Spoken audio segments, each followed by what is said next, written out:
You're listening to the Jam Price Show, all about movies. And today, my guest is award-winning TV host, interviewer, entertainment commentator. I don't know what he doesn't do. He does everything, but he's a host on Turner Classic Movies, which I always love watching him on, and we'll talk a little bit more about that. And also the host of the Virtuoso Awards for the Santa Barbara International Film Festival. So that's some of the things we'll be talking about today. Welcome back to the show, Dave. Nice to see you, Jim, so much. You too. I always love our annual show that we do together to talk about everything to do with Oscars. It's my favorite Good show. season for sure. I let's I let me just start with this. I see you're going to be having another book coming out called 50 Movie Nights Your Favorite Stars, favorite classic films to be released this year. Let's talk about that right now, and then we'll have you back on the show to talk it in more detail once it comes out.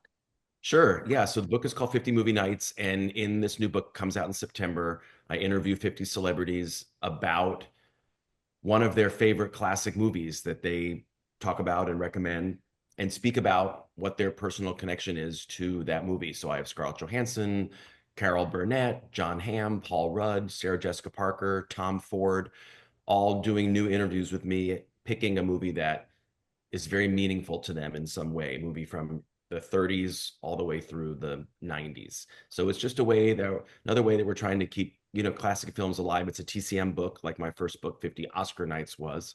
It's done. It's just going through the editing processes right now. And as I say, it'll be out in September. So I'm really excited about it. I am too. I love it. I love the concept. Thank You you. know, it's always great to know what other people love, what classic movies they love, and why they love them.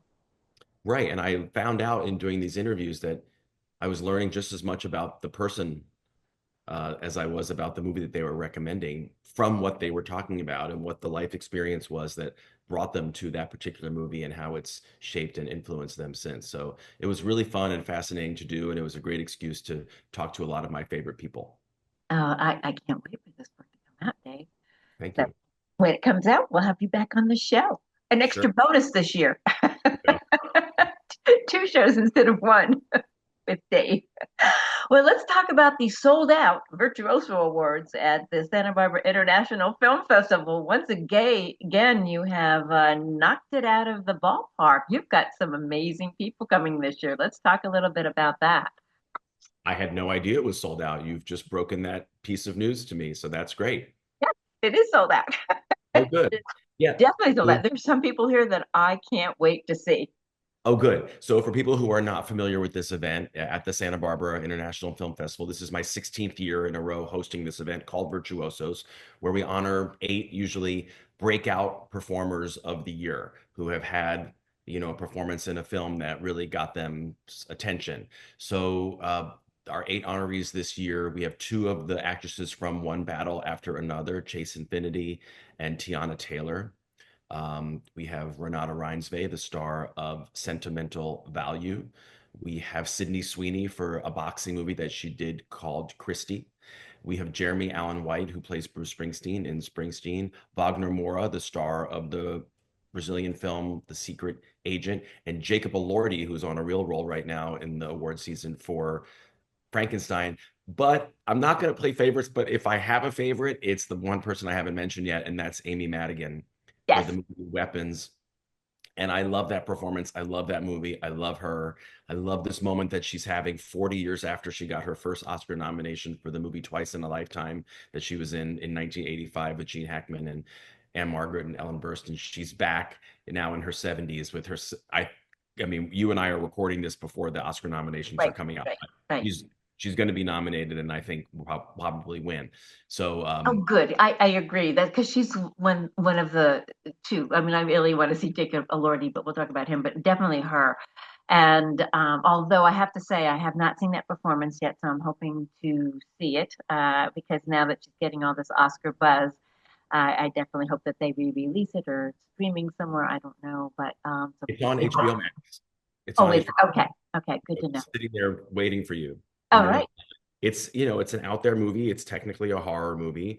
It has some moments that you'll be covering your eyes probably. It's not a typical Oscar performance, but that's why I like it so much that she's getting all this attention because I mean, I'm not going to say she steals the movie because the rest of the movie is great too, but she really is a standout and it's a performance that you'll be talking about after you see it. All right, can't wait, can't wait. And all right, so Jacob Elordi, who, just won the Critics' Choice Award, which was, I think, a surprise. And he's having a great moment right now. I loved Frankenstein. I thought it was beautiful, so well done, incredible. I love Guillermo del Toro and everything that he does. But Jacob Elordi's coming out in Wuthering Heights this year, which is Emerald Fennell, which I love her work, so I can't wait to see him in that. But yeah, he's one I definitely want to see for sure. Yeah, and I think of the eight people, I'm just kind of doing the math quickly in my head. I think I've met five of them before. So there's three of them. I've never met Jacob. I've never met Sydney Sweeney. I've never met Wagner Moore. I've never met Renata Reinsve. So I've met four and I've never met four. So I'm looking forward to the event just for that reason to meet half of these people for the first time. You always do such a wonderful job with it, Dave. You do. It's just Thank you. everybody. This Santa Barbara International Film Festival is going to be running February 4th to 14th this year. The Virtuoso Awards, I think, are on the 8th of February. And it's always one of the highlights of the festival. There's many highlights always, but this one in particular, because it does sell out. And you do such a good job with it. I love how you bring everybody out individually and talk about their careers and interview them. And then after you do each one of them individually, you bring them all out on the stage and then throw more questions at all of them. And that's always fun. That's a fun part of the film festival because you never know what's going to happen. You never know. You Uh, never you never know if people are going to start singing. Are they going to rag on each other? There's a few of them that have interesting connections with each other. So Chase Infinity and Renata Rhynes, they have worked together before. Obviously, Sydney Sweeney and Jacob Elordi were both on the TV show Euphoria, so they know each other. So it's going to be fun for me to kind of play with some of the connections that some of the actors already have with each other. No, it's sold out. Maybe somehow, some way, there might be some tickets. Check it out. Check it out for sure. So TCM, they always have their wonderful 31 days of Oscars. So what can you tell us about what their theme is this year and what they will be screening? So this is always one of my favorite months of the year when we do Mine 31 Days of Oscar. It's running from February 13th until March 15th, which is the day of the Oscar ceremony.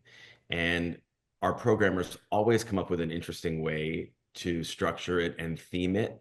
And this year, in some years it's by year, some years it's by category. This one, they kind of did it, I would say, a little bit by genre. And each day or each evening has a theme, and it's Oscar goes blank. Oscar goes to the dogs, and it's, Lassie. Oscar goes west, and it's a whole bunch of westerns. I'll just run you down six themes Okay. that I'm particularly excited about. On February 14th, Oscar goes to Paris with An American in Paris, Moulin Rouge, and Amelie, three favorites of mine.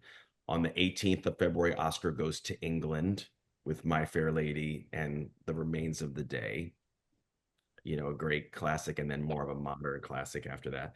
On the 26th of February, Oscar goes to Italy, and you have Roman Holiday with Audrey Hepburn, A Room with a View, which is a Merchant Ivory film, of course, that I love, and The Talented Mr. Ripley. So that's great. And I should tell you that, as you probably know, the Oscar month allows us to air more contemporary movies than we normally do in a typical month. On March 1st, Oscar Goes Dancing, a whole day and night of musicals. I particularly love that. There's Eleanor Powell, there's Fred Astaire, there's All That Jazz, there's West Side Story, just a whole day and night of musicals. And then the last two that I'll mention, on March 9th, Oscar Goes Silent, and we're showing Sunrise and Wings, which are the two movies from 1927 that won. There were kind of two Best Picture categories in the first year of the Oscars. And then in between those two, from 100 years ago almost, we're showing The Artist, which won Best Picture from 15 years ago, which I just love that movie. And then the last one I'll mention on March 13th, I love this double feature because I love Kevin Costner, who's a local, right, up Yes. in Santa Barbara. We're doing Oscar Goes to Bat, and it's a double feature back-to-back Field of Dreams and Bull Durham. Oh, wonderful, wonderful. So it's a great month. Every movie we show for those 31 days has either won an Oscar or been nominated for an Oscar. And I just think it's really fun how the how our programming team, who are so brilliant, came up with all the different themes for this year. They are brilliant.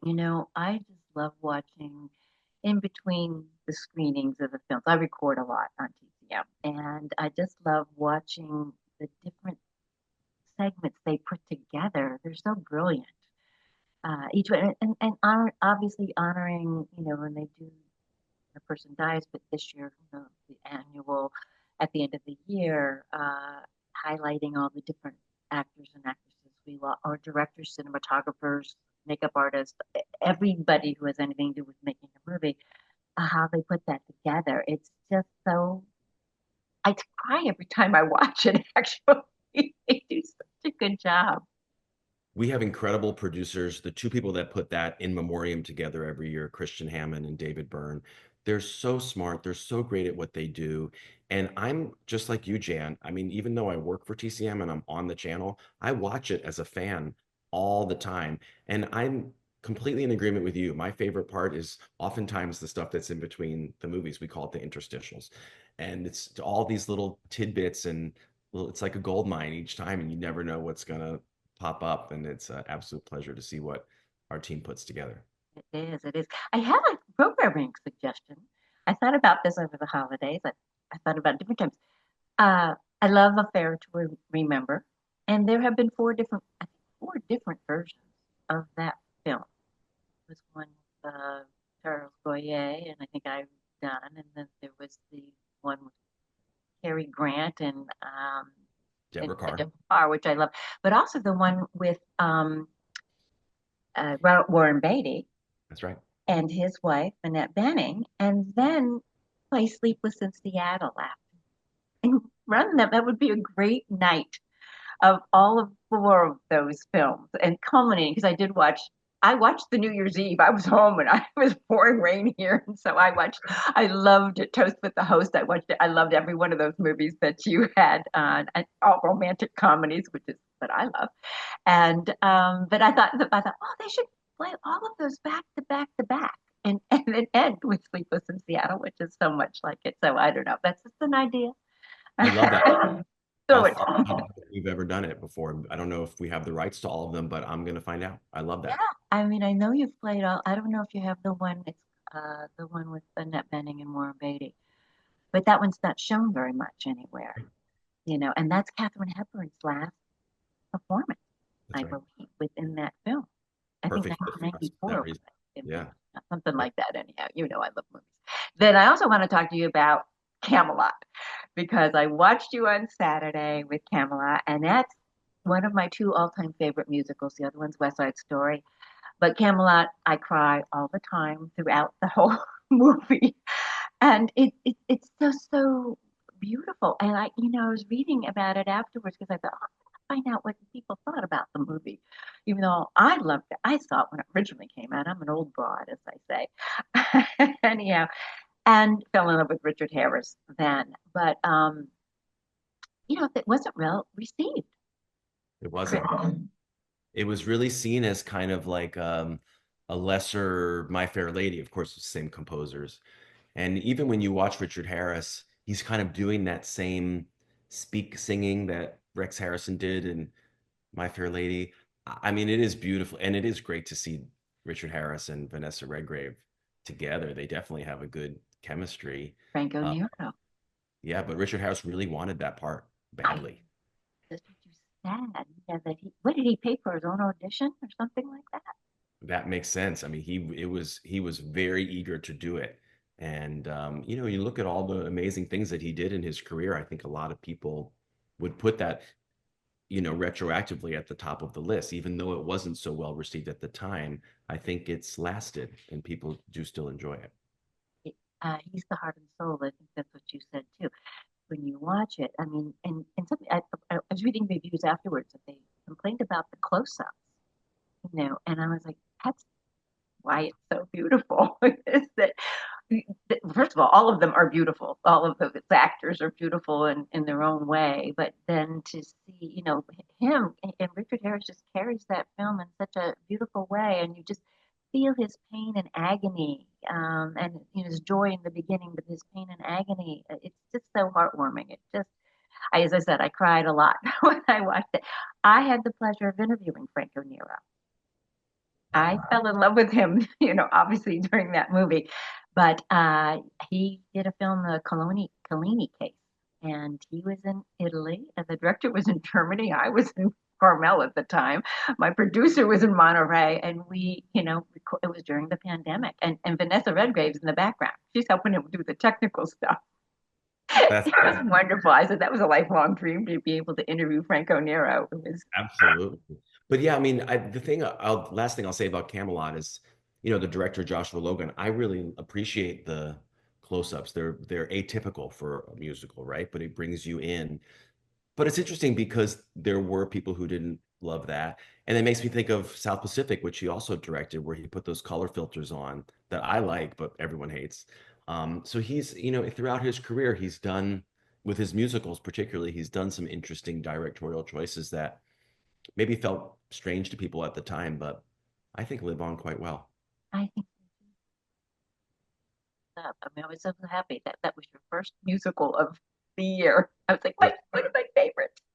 I love it. And of course, West Side Story, is coming up during 31 days, and that's my other all-time favorite too. So it sounds like an exciting lineup, a fun lineup for 31 Days of Oscars, and that takes us to the Oscar nominations. Now, this show will air after the Oscar nominations, right after. So just let everybody know we record the show a few weeks in advance. But and there's, it, it's an interesting year. Again, I think there are certain ones that stand out, and then there's a lot of things that are going to be up in the air, I think.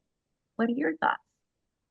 Well, I think for Best Picture, I mean, obviously, as you said, the nominations haven't come out yet while we're talking, but it's clear that One Battle After Another, Hamnet, Sinners, I would say Frankenstein, Marty Supreme, Sentimental Value. Those six movies are kind of at the top of the heap.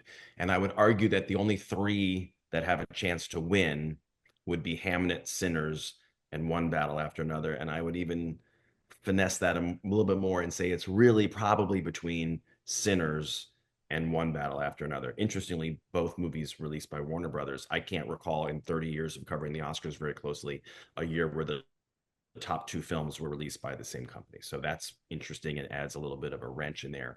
That is, I had One, not realized that either. I had not realized that. That is interesting. Yeah, I agree. one, I agree with you both. I think it's between One Battle After Another and Sinners also.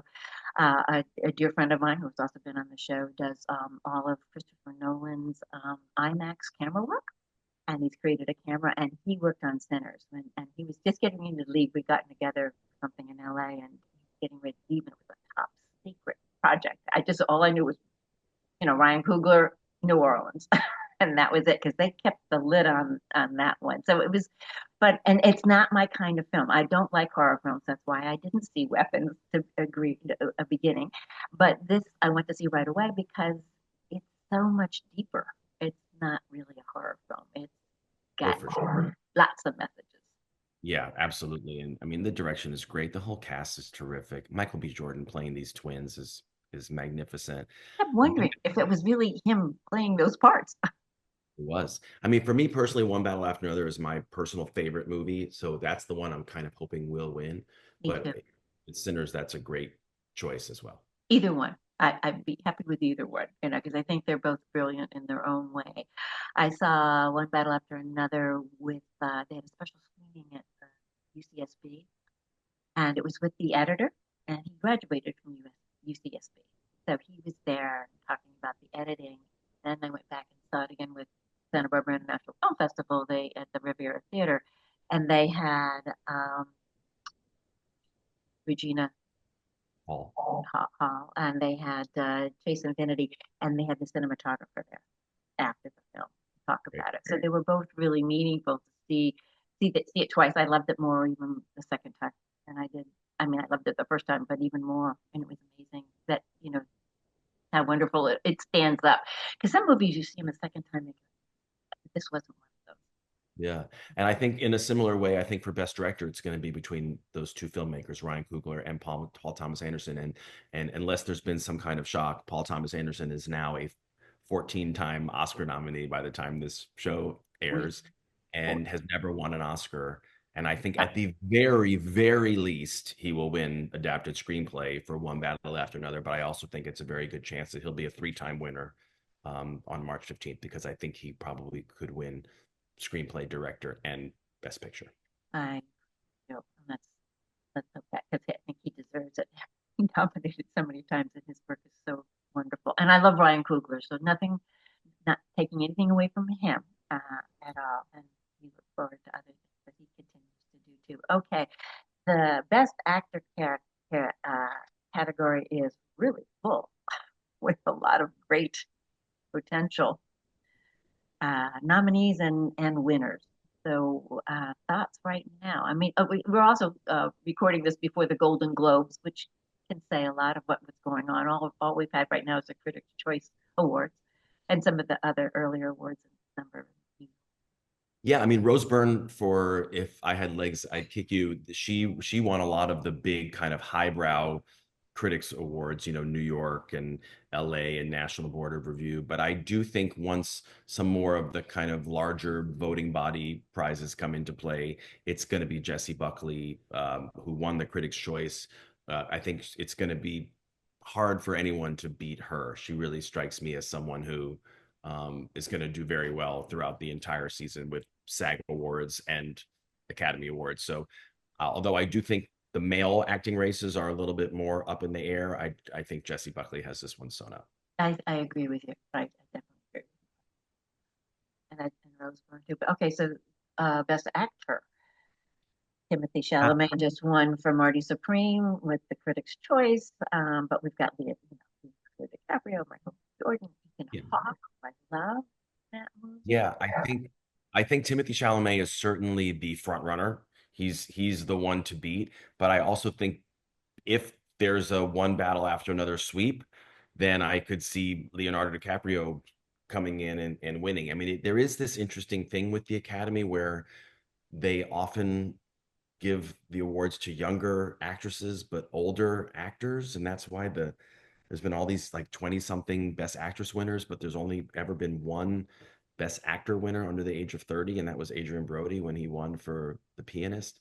So, I mean, Timothy Chalamet's 30. I don't know. There are some people who think they're going to make him wait longer before they give him an Oscar. I think right now, I mean, maybe even Michael B. Jordan could win if there's a Sinners Right. Origins. So I really do think, and Ethan Hawke, who certainly will Yes, be nominated, I think he could sneak in there too. He's been nominated over the years in different categories and has never won. So Best Actor is a real toss up. it is a real toss-up. They're all great performances too. So yeah, it will be interesting. One of they just announced, Pete Hammond has an award named after him now at the festival, and they just announced Leonardo Benicio del Toro and Sean Penn coming to be honored one evening, and they just made that announcement this week. So that's very exciting. We're all excited about going to that That was a brilliant decision on the part of Pete and Madeline Hammond and Roger Durling, who runs the festival, to do that. I know they had a couple nights free and they were waiting to book some things and having trouble kind of coming up with some interesting ideas. And that's a brilliant idea in a great way. I mean, we're kind of honoring one battle as well by including Tiana Taylor and Chase Infinity and Virtuosos. But the very next night will be this event with all three of the men, all Oscar winners. all So Oscar winners and all probably going to be nominated. And certainly the best supporting actor category is again full. I absolutely love Sean Penn in One Battle After Another. I mean, that performance, it really is. It's just brilliant. Just He's brilliant. so, he's so great, but also, and a lot of people have a soft spot for Benicio del Toro's performance. Yeah, yeah, less screen Smart. time, but he's he's one of the good guys, right? So that helps. Stellan Skarsgård for Sentimental Value is also a very strong contender, even though he didn't get a SAG nomination. I think it's tougher for whatever reason for foreign language performances to break into the SAG Awards, or now they're called the Actor Awards. Paul Mescal for Hamnet is also an interesting contender. I imagine Jacob Elordi also is Jacob a Elordi, nominee. yes. I don't know as That new young sexing symbol right. that's coming But up. but but that one is a toss up. I could see Benicio del Toro winning. I could see Jacob Elordi maybe even winning. I could see Stellan Skarsgård winning. I could also see the two actors from One Battle After Another splitting the vote amongst people who love that movie, which would allow for someone else to come in and win. But it's great. But that's unlike supporting actress, where I really do think Amy Madigan is going to win, even though you have great people like Tiana Taylor for One Battle, or it's an interesting category, but I think I don't see anybody beating Amy Madigan right now. But I agree with you. A faithful. Well, good. I think we've covered all of the major categories. We'll see what happens. It's going to be exciting.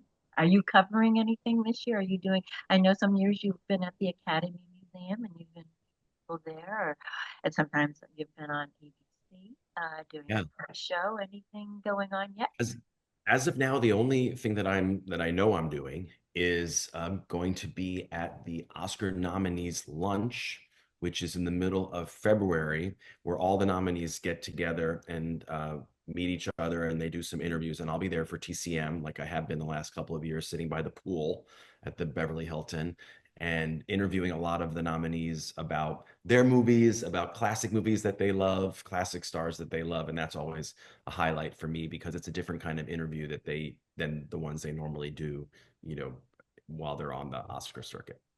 Is that going to be broadcast on TCM?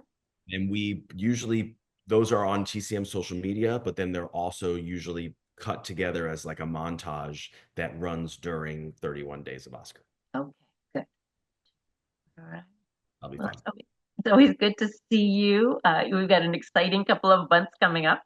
I like the fact that they moved the Oscars back a little bit. They used to be like the end of March, sometimes April. So it was interesting that they are moving it to mid-March, that we have a longer period of time to enjoy Yeah, it. I mean, to be honest with you, I'm more of a fan. There was a couple of years where they actually did them in February, and I'm more of a fan of that. I do think the season drags, and I always get to a point where I feel like there's nothing left to really say. I'm kind of hitting that point pretty soon. So I would be a fan of them moving it even further up to like the end of February, but I also understand they want to make sure everybody has time to see everything. Yeah, yeah.